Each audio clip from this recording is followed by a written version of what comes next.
भगवान जगन्नाथ का धाम।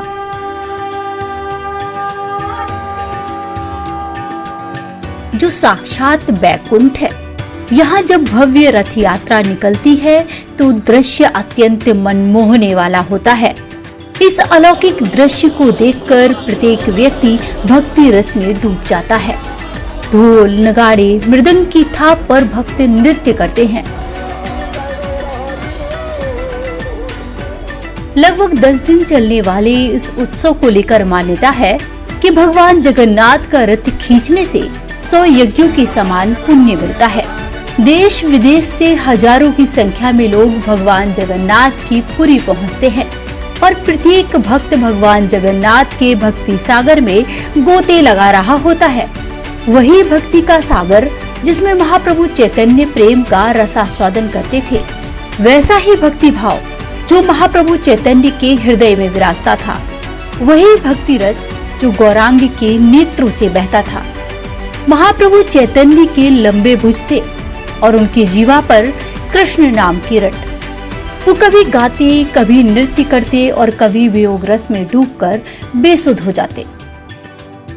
सार्वभौम भट्टाचार्य जो थे, उन्होंने चैतन्य महाप्रभु को प्रताप रुद्र के बारे में बताया। महाराज प्रताप रुद्र जो है परशुत्तम देव राय के भक्त के पुत्र हैं और ये परम वैष्णव थे कि यदि राजा परम वैष्णव होता है तो प्रजा भी भक्ति में उन्मुख हो जाती है। यथा राजा तथा प्रजा। और जगन्नाथपुरी की यात्रा की प्रथा बड़ी पुरानी है।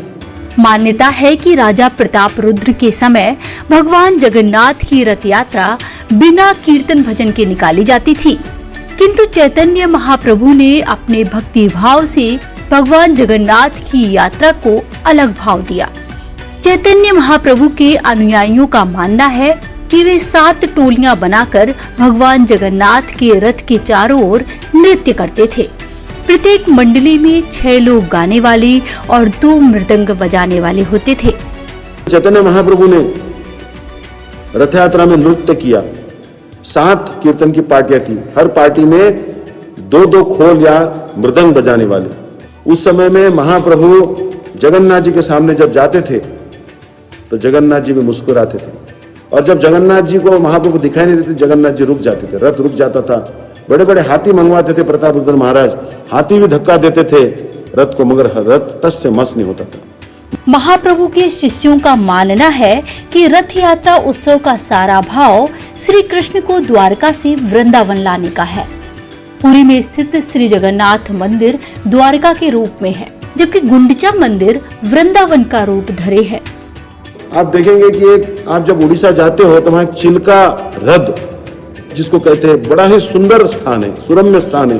पर्यटक आज भी चिल्का हृद में जाते हैं तो वहां पर भी चैतन्य महाप्रभु के चरण चिन्ह पाए जाते हैं। महाप्रभु जब दंडवत प्रणाम किया लालनाथ को तो वीर कृष्ण के विरह में वहां का पत्थर पूरा पिघल गया। इसलिए चैतन्य महाप्रभु के चरण चिन्ह जो है वो जगन्नाथ मंदिर में भी विराजमान है और भक्त उनका दर्शन करते हैं।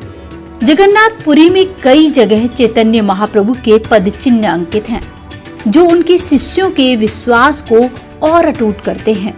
समस्त मानव जाति में भक्ति रस को, भक्ति भाव को बसाने वाले चैतन्य महाप्रभु का सनातन परंपरा में महत्वपूर्ण योगदान है। वर्तमान समय में उनके शिष्य इस्कॉन टेम्पल के रूप में महाप्रभु के दिए महामंत्र से आधुनिक युग को जोड़ने का काम कर रहे हैं।